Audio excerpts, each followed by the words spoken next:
Thank you all for coming today to the Wickle talk in the National Biodiversity Museum.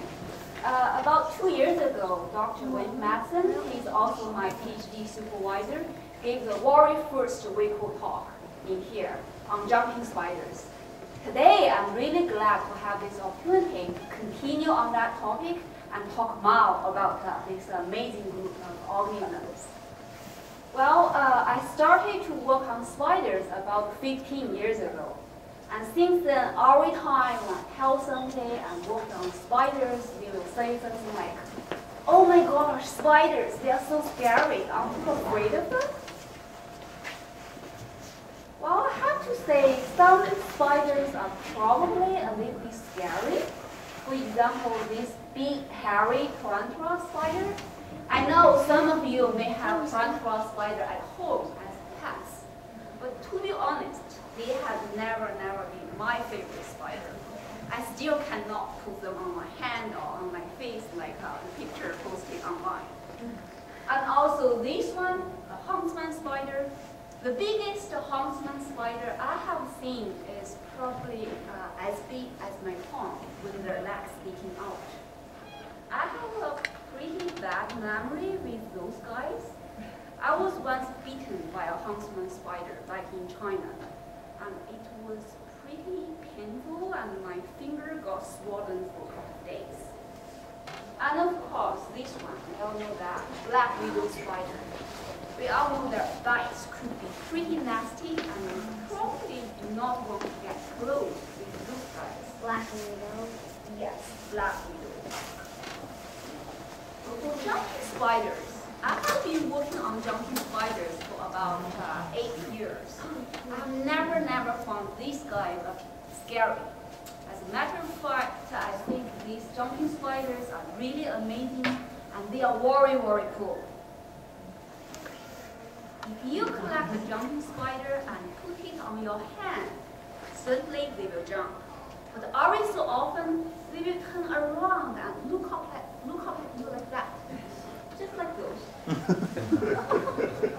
And the way they look at you, just like those cats. And we all think those cats are cute, are really good. And nobody, I think nobody is scared of cats. Even why scared of jumping spiders?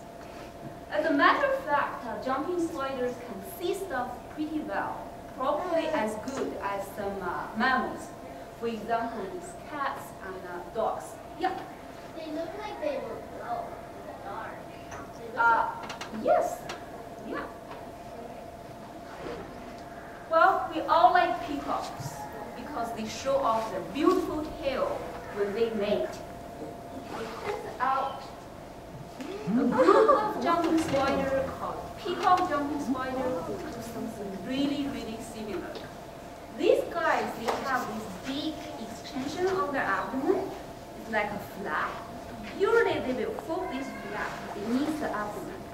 But when the adult male see a female, they will extend the flap and tilt the abdomen, show off the beautiful color on the flap to females and attract their attention.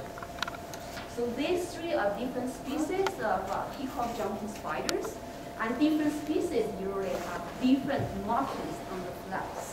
So really amazing.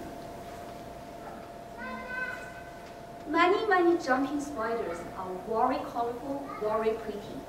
And some of them are greenish, some have either orange or red markings or straps on the body.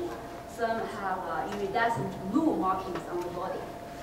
Usually, male jumping spiders are even prettier than the female because they usually have some sorts of ornaments either on front face or on the legs. So for example, this guy, this one got these iridescent blue scales on the front face, and on their first legs they got these really dense branches. And this one, they got this yellow beard on the front face. This cute little guy, they got a blue paw pie and some small hat above the eyes. Really cute. Well, I want to spend some time to go over the characteristics of jumping spiders. Do you know how many pairs, how many legs each jumping spider has? Yeah.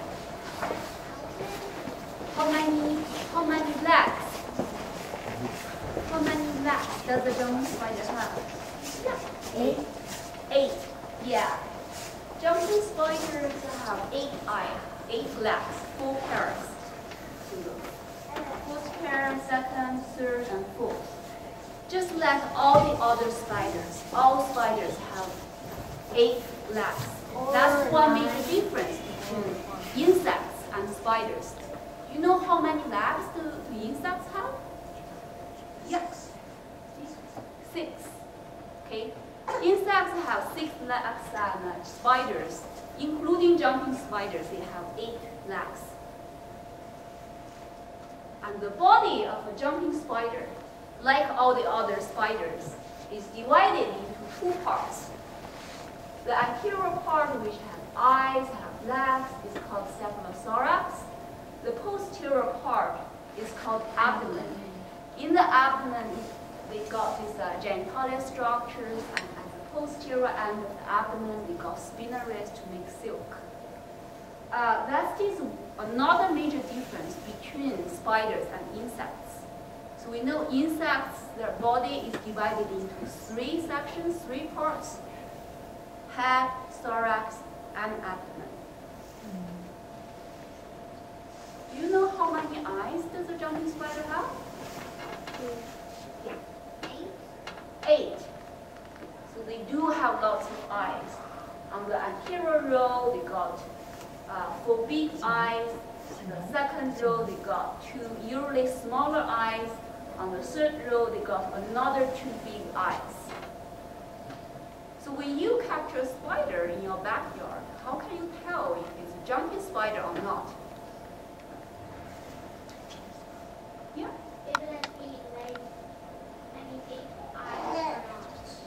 Well, all jumping spiders have 8 eyes, but most other spiders have 8 eyes too. Like crab spider, like link spider, like wolf spider, they all have 8 eyes. Yeah. It's jumping, yeah. Most jumping spiders do jump a lot. And it turns out some other spider jump too. For example, link spider. If you collect some link spider in the wood, they will simply jump too. Yeah. Yeah, they got these bigger eyes in the front. This is the 2 anterior median eyes on the front face of the spider. No other spider got these 2 big anterior median eyes like that on the front face of the spider. So by looking at that, you can tell if you got a jumping spider or not. Well, how far back can we trace the jumping spider in the evolutionary history? According to the fossil record, jumping spiders are probably as old as primates. Both of them appeared about 60 million years ago, 60. But jumping spiders have much more species than primates. So far, we probably know about 600 species of primates, including different monkeys, gorilla, of course, us human beings, species of primates as well. And that's probably if you find a new primate species in the jungle in Southeast Asia, that can definitely hit the news. You will become famous. Because it's so rare to find a new primate species. But that's definitely not the case with jumping spiders. So far, we have discovered over 5,000 jumping spider species all over the world. And there are a lot more remain undiscovered. If you guys go into the jungle in, say, Papua New Guinea, and specifically collect jumping spiders for a couple of weeks, I wouldn't be surprised if you can bring me back 50 new species, 50. That's really not. And And jumping spiders have many, many different body forms. Some of them are relatively slender, some of them have really high cephalothorax, some of them are relatively flattened, some of them are relatively robust and chunky, and those guys are really, really narrow. Some jumping spiders even have disguises. For example, these two guys look a lot like beetles. Especially this one. This is called Coccachastis from Papua New Guinea. And these guys actually mimic a specific group of beetles called beetles. Some jumping spiders, when they are alive, they look a lot like detritus. For example, this one, this is called Leptosmus, also found from Papua New Guinea. When they are alive, they actually hold their legs like that and filter the abdomen. In combination with the color on their body, they look very like a piece of dead beef. And this one is a very famous group of jumping spider called Portia. On those guys, on their abdomen and legs, they usually have these sticking out hair tufts and the spines. And also when they are alive, they also position themselves like that and make themselves look like a dead twig or something. What is that? Any ideas?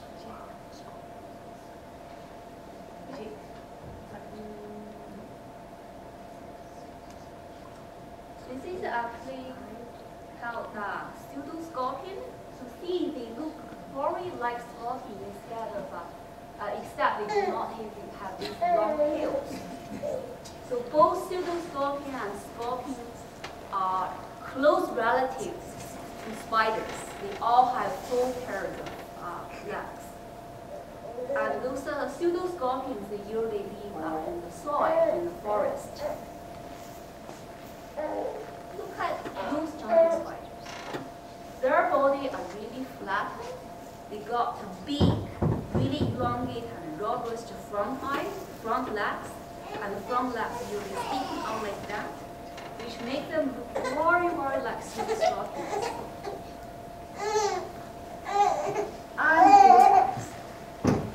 So we know insects, including ants, they got 3 parts in their body: head, thorax, and abdomen. And those jumping spiders, they actually usually have either constriction in the cephalothorax, or constriction on the abdomen, which makes them look like have 3 parts in the body. Okay? And also when these guys will walk, they usually wave their front pairs of legs like that, which mimic the antenna of the ant. And these ant-mimicking jumping spiders definitely trick me in the field. When I collect one in the well, I have no idea if I got a jumping spider or ant. Pretty cool. Okay, so where to find jumping spiders? Jumping spiders have a pretty wide geographic distribution. You can find jumping spiders from almost all continents on Earth except Antarctica. And also, they live in many, many different habitats. You can definitely find many very pretty jumping spiders in tropical rainforest. You can find jumping spiders in high elevation cloud forest. Some jumping spiders live in desert dry forest. If you look hard enough, you may even find some jumping spiders in your backyard. Okay, so let's say we went to tropical rainforest. Where specifically should we look into for jumping spiders? Yeah. In the bushes and trees. Yeah, those ones are definitely correct answer. So some jumping spiders usually associate with foliage. They either hide beneath the green leaves or they kind of hop on the twigs. Some jumping spiders live on ground. Some jumping spiders live on tree trunks. And some jumping spiders usually hide within leaf cages. So to collect the jumping jumping spiders live in different macro habitats, we usually have different ways. Okay, so collect jumping spiders live in foliage. We usually use this tool. I think some of you may wonder what's that. This is called beating sheet. This is made of fabric. Usually it's 1 square meter in size, and it's sticking out using these camping tent sticks. So if you do not use them, just pull out these sticks and assemble it, and it comes really, really handy. So if you go to a forest, you find some really amazing foliage, you think, oh, there may be some jumping spider live there, you can just hold the beating sheet down below and use the beating stick to beat the foliage above the beating sheet. So when the jumping spider gets disturbed, they will jump away and fall on your beating sheet. Then you can use some wells to capture them. This is a jumping spider we collected by beating foliage in Dominican Republic in forest. This structure is called chalistra. All spiders have this structure, chalistra. At the end of the chalistra, they got these fans. Okay. Jumping spiders usually capture small insects as prey. So when they capture the small insects, they will use the fan to inject poison to paralyze or kill the insects, and then the jumping spider can feed on them. This is the female. This is the male of the same species. Look at that. They got this extremely long chalistra, and those chalistra projecting forward like that.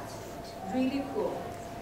It turns out only the adult male spider of this species have extremely long chalistra like that. The juvenile or sub-adult male spider have similar chalistra like the female. That makes us actually think this extremely long chalistra in this male spider may have something to do with the mating behavior. The male spider either use the long chalistra as a signal to tell the female, here I'm big, I'm strong, I'm robust, and you won't regret to mate with me. Oh, the male spider may use this long chalistra to fight against these other males, so that they can get access to the females, get a chance to mate with them. Some other jumping spiders we collected by beating foliage in tropical rainforest, and this one got this really longish body, really colorful. And this is actually one of my favorite spiders. We got this happy face on the abdomen for the cherry. This small little guy got this metallic green pattern on the abdomen. This one is a cute guy. I mean, when you collect that spider in the field, they got this curve. They actually will elevate the whole body and stand up on their toes and move sadly like that, like ballet dancer or something. Well, if you use a beating sheet, beat the foliage in desert dry forest, you will collect lots of ant-mimic jumping spiders. It actually turns out different ant-mimic jumping spiders may even mimic different ant species. So on the top are different ant-mimic jumping spider species. On the bottom, they are the ant species they might mimic. Look at the color pattern on the abdomen. The jumping spider got extremely similar markings on the abdomen as the ants they mimic. Really amazing. Well, using this beating sheet, beating stick, you can probably collect about in jumping spiders live in foliage about 2 to 3 meters above the ground. But how about all the way up at the top of the forest? Are there any jumping spiders up there? And what spider live in Canopy? Yeah. Why do jumping spiders want to look like ants? That's a really, really good question. I mean, one theory, we haven't tested yet, one theory is ants usually have some chemicals and which prevent them to be captured by other predator. So by looking like ants, they actually can have the jumping spiders to not captured by that prey, by that predator. So that's one theory. Another theory, which I think is less likely, is it actually may have those ant-mimicking jumping spiders to get kind of blend in the ant colony, so that they can just capture the ants in the colony. But so far we haven't got any evidence that those ant-mimicking jumping spiders specialized in feeding on ants.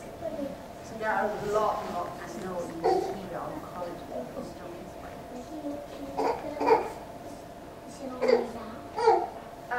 Okay, so how to do the something with jumping spiders or other spiders, insects, and animals?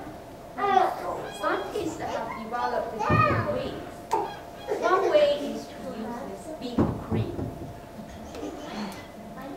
This is the Canopy crane sampling site in Panama. Somehow they managed to move this crane in the middle of the tropical rainforest. I don't know how they did that, but they did that. At this end of the crane, they got this big basket. People can stand in the basket, go all the way up to the top of the forest, and circle collect the insects or spiders. So actually the way went all the way up into the canopy in this crane. We didn't get anybody to take a photo of us, unfortunately. So I just found a picture online. Just imagine it was me, instead of using a sleeping net, I was using this beating sheet and beating stick and beater rod. To be honest, before I went into this basket, I was really, really hesitant because I'm a little bit afraid of that. And when I just went all the way up, I was so scared and I couldn't move, my legs were shaking. But when I started to collect jumping spiders, I was so thrilled. I found something really, really cool. All these kinds of jumping spiders, just examples of jumping spiders collected in canopy by beating the foliage in canopy for about half an hour. So look at this green one, they are fairly big, got these red markings around the eyes, and those ones, they got these yellow markings on the body, which makes them tigers. Some of the species we actually find in canopy, we actually have never found when I do something or collecting on ground.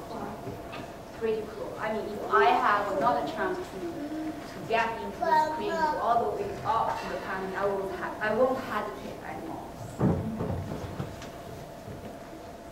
To collect jumping spiders live on the ground, you definitely need good eyes, because some of you may already see jumping spiders are usually fairly small.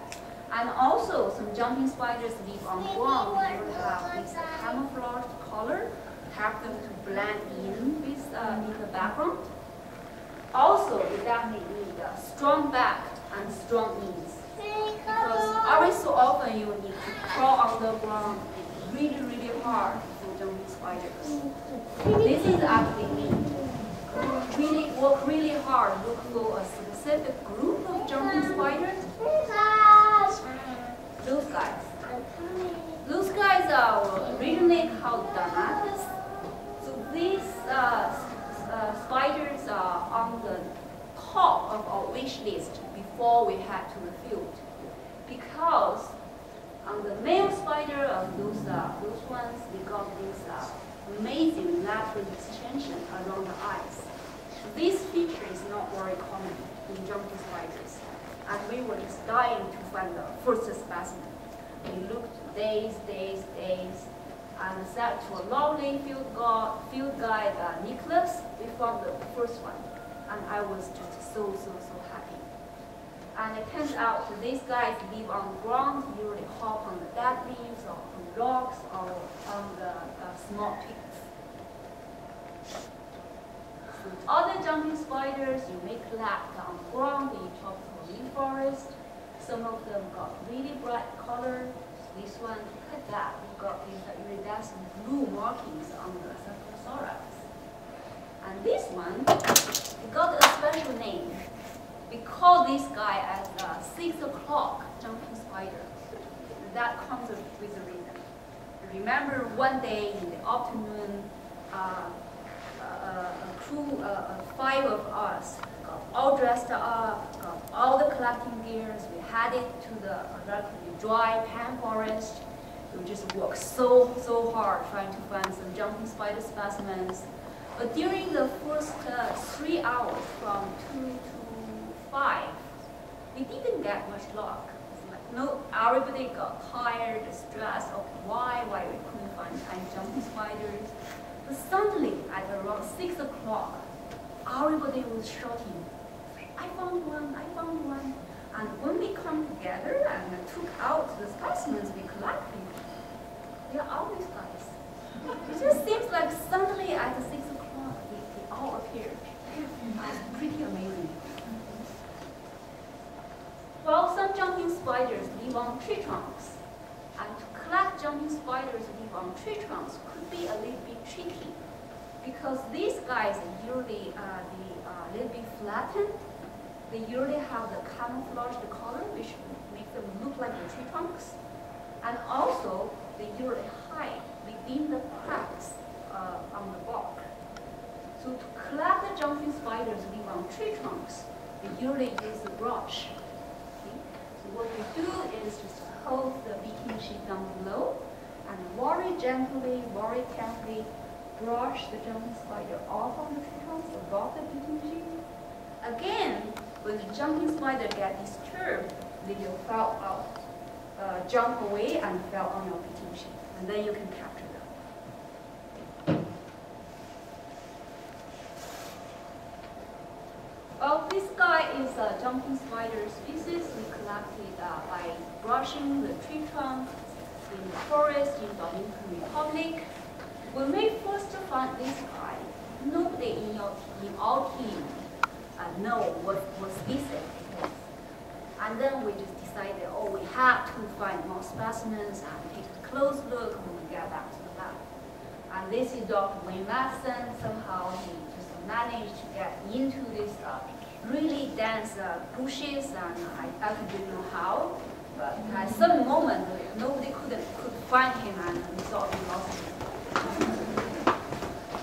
Hard work paid off when we find more specimens, and when we see the first real specimen of this species collected, we were just so stunned. Look at their first pair of legs. It's dark and it's really flattened. We got these tiny hairs or sepals sticking out. It's pretty cool.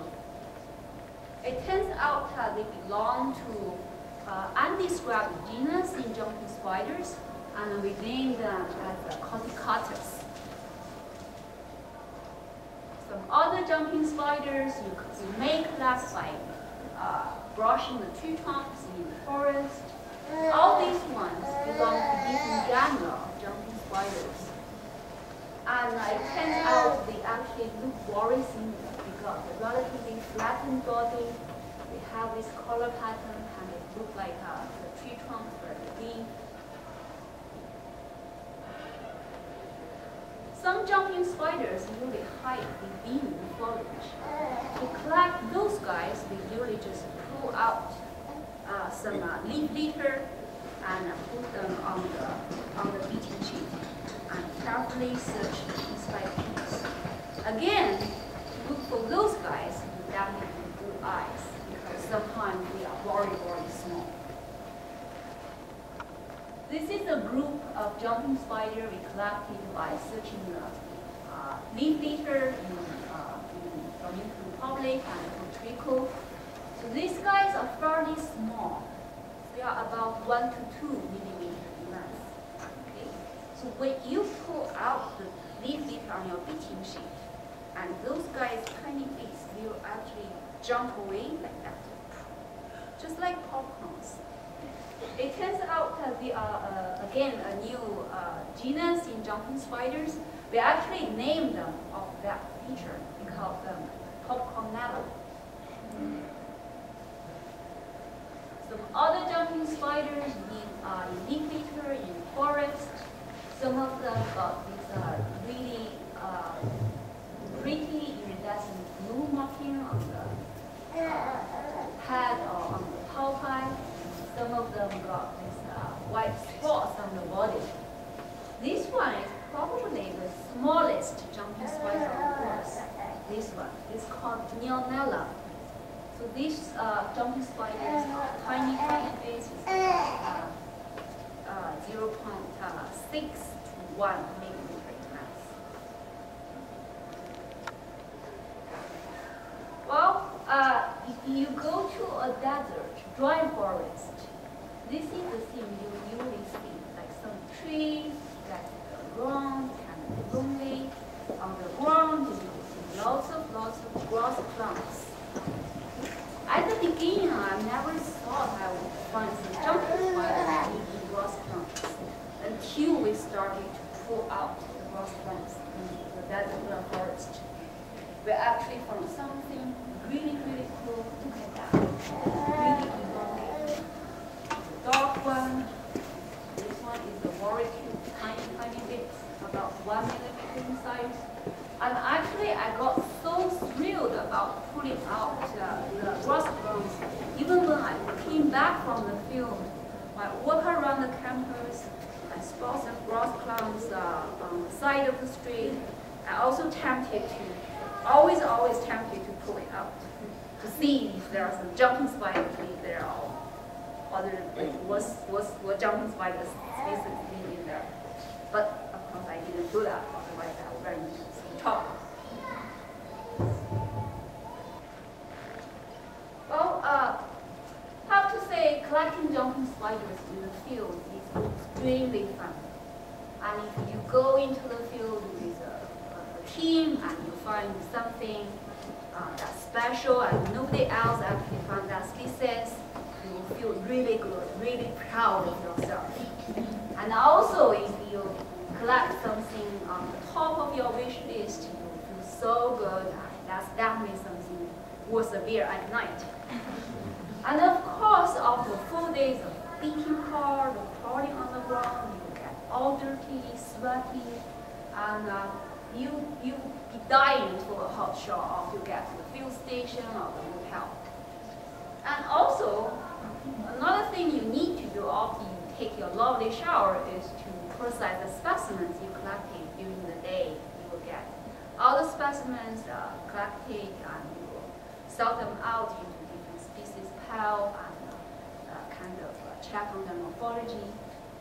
One thing I want to mention here is either you collect the jumping spiders in the field by beating foliage or brushing the tree trunk or searching on the ground or searching in the leaf litter. We usually won't kill them right away.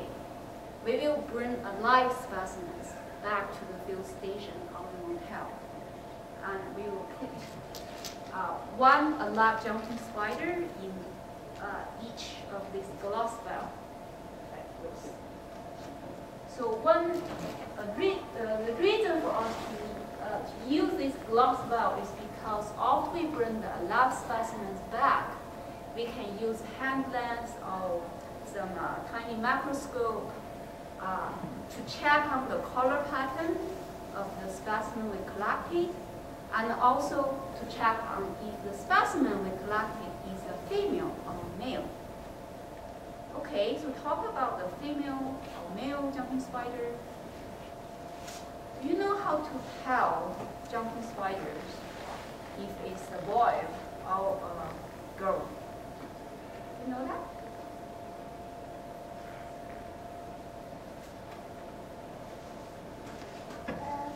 Okay, so we actually tell if the jumping spider is a male or female by looking at the palpi, which is the very first first pair of appendage on the spiders.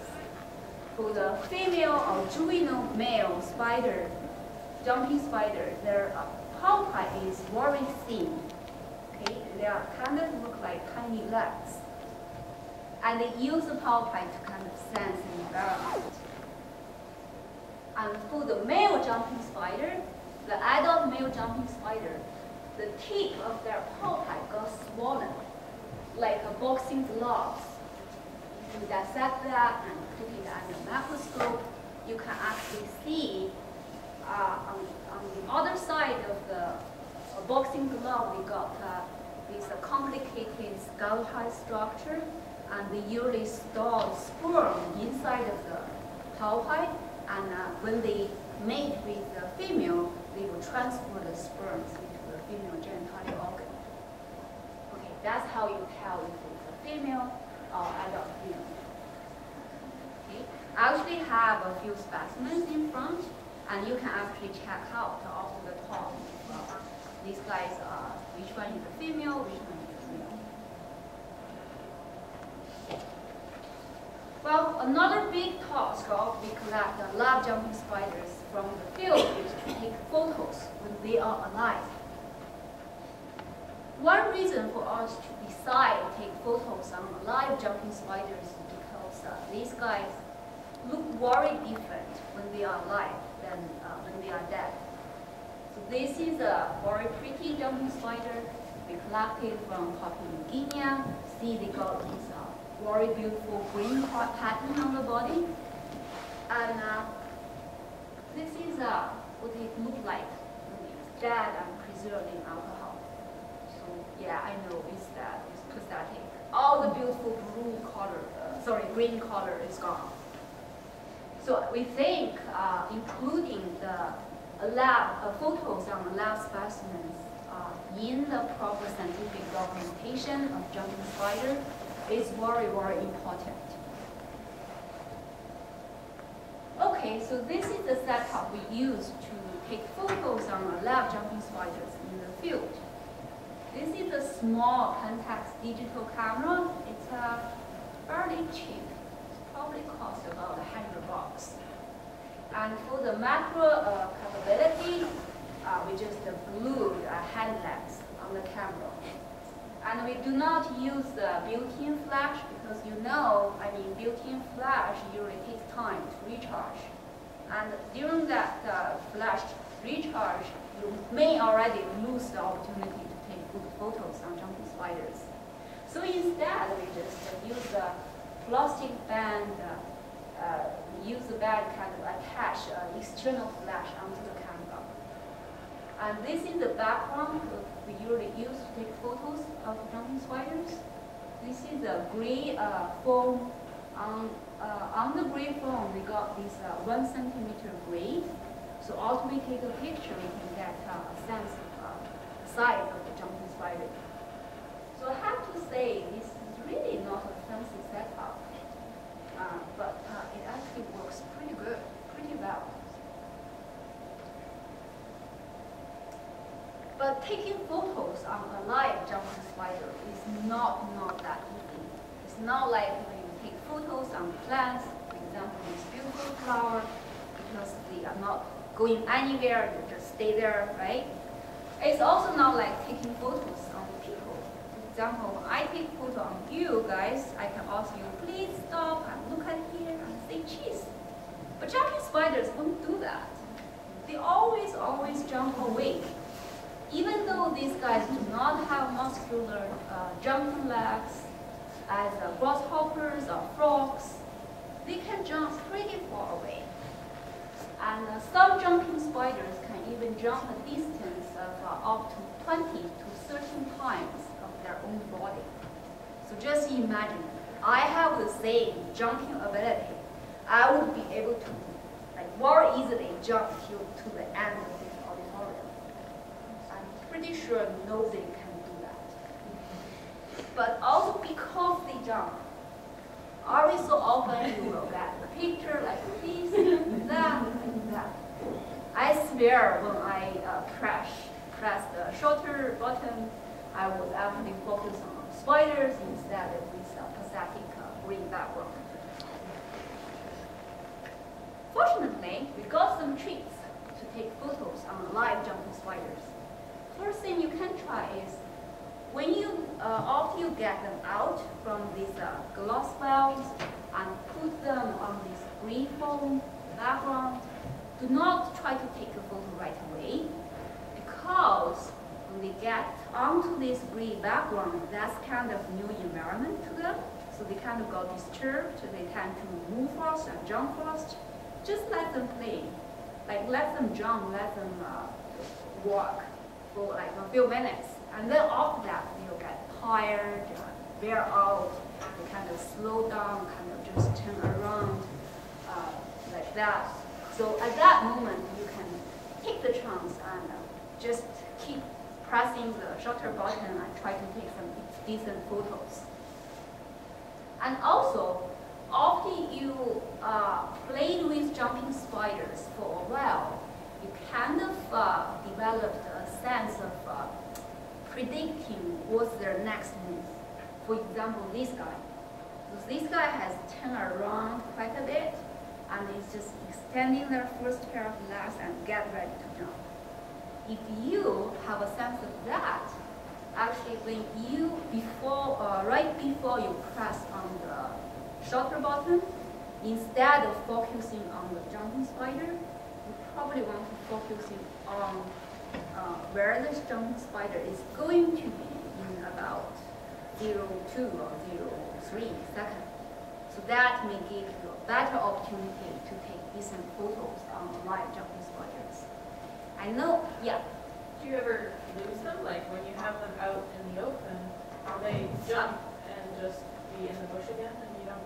Oh, actually we do, that's one reason we do not try to take photos on jumping spiders in the forest, in the bush. So we usually take them back inside, in room or just, usually if we got a jumping spider, we know this jumping spider jumps a lot, we'll get somebody to help us. One people take photo and the other people just take a glass valve, get ready to capture them. As two people work. And it's really tricky to take decent photos on a live jumping spider. And that takes practice.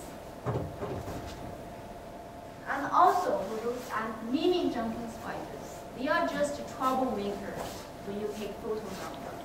It's not like they jump a lot. Actually, I rarely see ant-mimicking jumping spiders jump in their life. But they always run, just like ants. You just won't stop. And then you take pictures like this, like that, like that. I would say you take pictures on, if you take like 20 pictures on one single ant-mimicking specimen, probably about 18%, 80%. Well, some tricks we used to take photos on ant-mimicking jumping spiders when they are alive. One thing we tried is put a small, this lorry stuff, this one, this bit, is a small drop of water. We just put a very small drop of water on the green background. So if the jumping spider is really thirsty, they will tend to slow down and try to find the water and drink the water. And that's the moment like you can try to take some decent photos.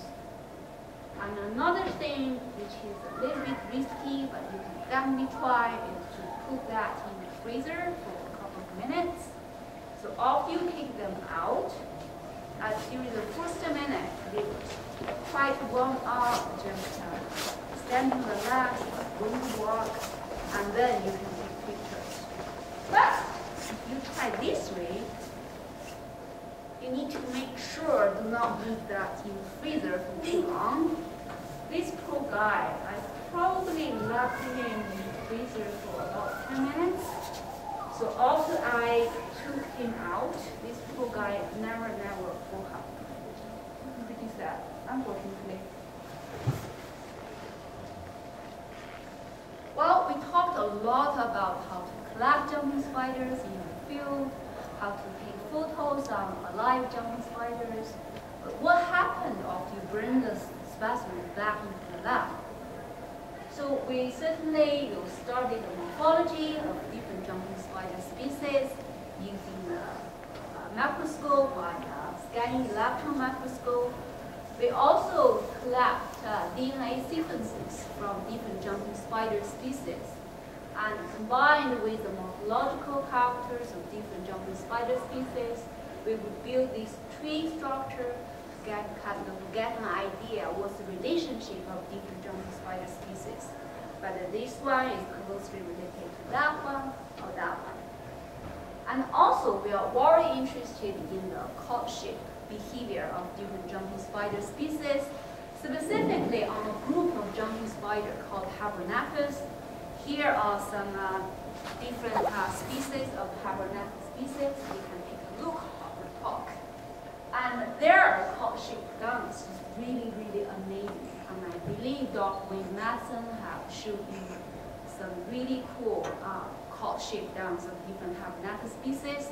And also you can go back home and Google online, and you can certainly find some in YouTube. And a lot more. We studied ecology, we studied chromosome. I won't talk too much about that. And of course, we love jumping spiders so much. We even call jumping spider pumpkin during Halloween. And we also make delicious jumping spider dumplings. Well, of course, after about that, all the lax is gone and we couldn't find the lax. But we just love jumping spiders. And I hope by then you all start to love jumping spiders, and next time when you go out in the field, in your backyard, if you spot one, just stop and say hello. I bet they may just turn around and look up like you and probably wave back. Well, thank you all for the talk, and feel free to check on the specimens or display at the front. Thank you.